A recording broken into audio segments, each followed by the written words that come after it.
আনচেলত্তির আন্ডারে ব্রাজিলের প্রথম ম্যাচ ইকুয়েডরের বিপক্ষে গোলশূন্য ড্র। রেজাল্ট দেখে আপনার মন ভরেনি, অখুশি হয়ে আছেন, কিংবা এই রেজাল্ট যদি ব্রাজিলের পক্ষেও যেত তাহলেও ব্রাজিলের খেলা দেখে আপনি যথেষ্ট পরিমাণ সন্তুষ্ট হতে পারেননি, এর যে চরম সত্য কথা, তিক্ত সত্য কথা আর কোনোটাই হতে পারে না। ব্রাজিল পুরো জায়গাটা জুড়ে, পুরো মাঠ জুড়ে ব্রাজিলের যেই খেলাটা আসলে দর্শকরা প্রত্যাশা করে, যেই ধরনের ফুটবল আসলে অ্যাকচুয়ালি ব্রাজিলের কাছ থেকে মানুষের আশা, সেই জায়গাটা ব্রাজিল একেবারে নিরাশ করেছে। একেবারে সত্য কথা। এই যে ফ্যাক্টগুলো বললাম যে ব্রাজিল ভালো খেলেনি, ব্রাজিল ইকুয়েডরের বিপক্ষে বা তাদের ঘরের মাঠে যথেষ্ট পরিমাণ জঘন্যই খেলেছে বলা যায়, এর দায়ভারটা সরাসরি কার্লো আনচেলত্তির উপরে না দিয়ে কিছু কিছু পজিটিভ দিক অবশ্যই আপনাকে খুঁজে বের করতে হবে। এক নম্বরে ডিফেন্ডারদের কাছ থেকে যেই জিনিসটা আসলে প্রত্যাশা করেছিলাম সেটাই পেয়েছি, বিশেষ করে আলেক্সান্দ্রো রিবেইরোর কাছ থেকে।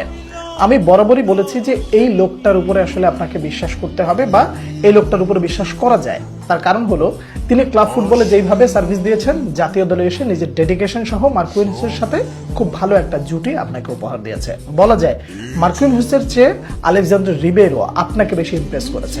এরপরে যদি আপনি বলেন ভ্যান্ডারসনের কথা, পজিশনিংগত দিক থেকে আমি এই লোকটার খেলা এই ম্যাচে খুব একটা বেশি পছন্দ করিনি। কেন পছন্দ করিনি একটু বিষয়টা খুলে বলি। আপনার কাজ হচ্ছে ফুল ব্যাক, আপনি যদি ফরওয়ার্ড লাইনে যদি হেল্প করার জন্য উপরে উঠে যান, আপনাকে ওখান থেকে নিচে নেমে আসতে হবে। তো এই ধরনের ট্যাকটিক্সের 4-4-2 যখন বল আপনার কাছে থাকে না, তখন যখন 4-4-2 আপনার ফরমেশনটা হয়ে যাচ্ছে, আবার বল যখন আপনাদের পায়ে থাকছে তখন আবার ফরমেশন চেঞ্জ করে আপনি উপরে যাচ্ছেন, কিন্তু নিচে যখন নামছেন না তখন সেটা পেইন হয়ে যাচ্ছে।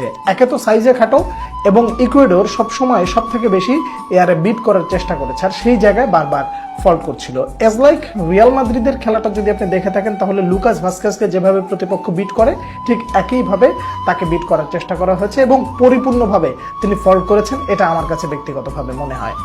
এছাড়া আপনি যদি মিডফিল্ডের কথা বলেন, তাহলে গার্সেনকে এই ম্যাচে আসলে একেবারেই পায়নি বলা চলে। আপনার কাছে কতটুকু ভালো লেগেছে আমি জানি না।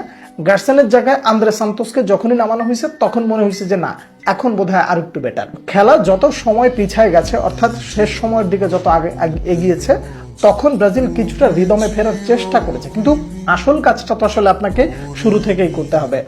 ডিফেন্সিভ ওয়ার্ক ভালোভাবে এক্সিকিউট করতে পেরেছেন Carlo Ancelotti, no doubt about that. কিন্তু অলস যে ব্রাজিলকে আপনি দেখেছেন, অর্থাৎ বল ছেড়ে দেওয়ার পরে বল যে আবার নিতে হবে এবং পজিশন ঠিক রেখে প্রত্যেকটা প্লেয়ারকে যার যার পজিশনে ফিরে যেতে হবে, এই জায়গাটা প্রচন্ড পরিমাণে অলস আপনি দেখেছেন প্রতিটা প্লেয়ারের কাছ থেকে।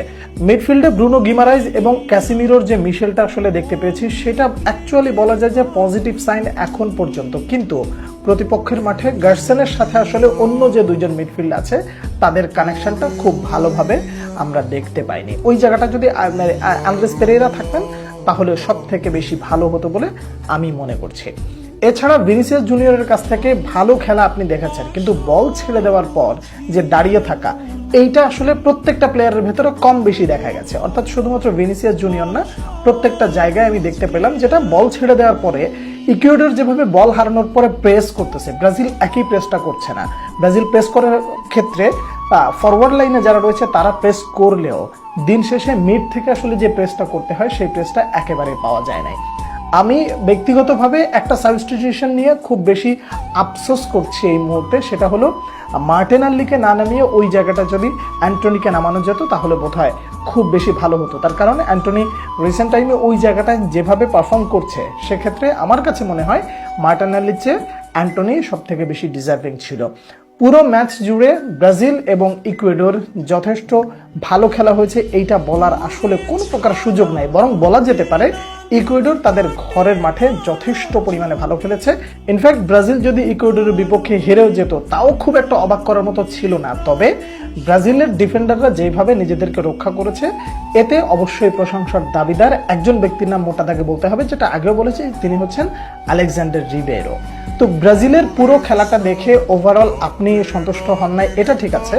তবে কার্লো আনচেলত্তির উপরে আপনাকে এই মুহূর্তে বিশ্বাস করতে হবে। তার কারণ হলো পুরো ব্রাজিল দলটার আসলে যে হজবরল অবস্থা, সেই জায়গা থেকে এসেই কার্লো আনচেলত্তি যে একটা দলকে একেবারে খুব টপ নচ করে ফেলবে এত কম সময়ের মধ্যে, এটা বোধহয় আসলে আশা করা যায় না।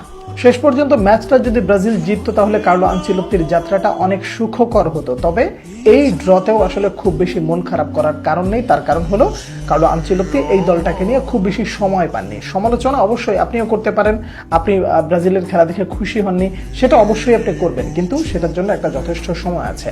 আপনিও খুব ভালো করে জানেন, অ্যাজ আ ব্রাজিল ফ্যান আপনি আপনার দলের অনেক কিছু সম্পর্কে আপনি জানেন এবং আপনার দলটা কতটা অগোছালো ছিল সে ব্যাপারে আপনি খুব ভালো করে জেনে থাকবেন। তাহলে এই দলটাকে যদি গোছাতে হয় একটু সময়ের প্রয়োজন। আশা করা যায় ব্রাজিল যে পরের ম্যাচটা রয়েছে সেই ম্যাচটা ভালো কিছু করবে বলে আমি ব্যক্তিগতভাবে বিশ্বাস করি। রাফিনহাকে ব্যক্তিগতভাবে খুব বেশি মিস করেছি। এই ধরনের ম্যাচে রাফিনহার মতন একজন লিডার যদি ফ্রন্ট লাইনে থাকে তাহলে খুব বেশি ভালো হয়। এই লোকটাকে আসলে পরবর্তী ম্যাচে দেখার জন্য আপনিও অপেক্ষায় থাকবেন, আমিও অপেক্ষায় থাকবো। তবে এই ম্যাচে অবশ্যই রাফিনহার মতন একটা প্লেয়ার যদি থাকতো তাহলে আরো বেটার রেজাল্ট পাওয়া যেত। সবকিছু মিলিয়ে ব্রাজিলের খেলা দেখে আপনি অসন্তুষ্ট হয়েছেন, ঠিক আছে, কিন্তু কোন কোন জায়গায় উন্নত হলে আরো বেটার করা যায় এবং কার খেলা সব থেকে ভালো লেগেছে, কার খেলা জঘন্য লেগেছে, যদি আপনার কোনো মতামত থাকে জানাতে পারেন। পরবর্তী ভিডিওতে আবার দেখা হচ্ছে, সে পর্যন্ত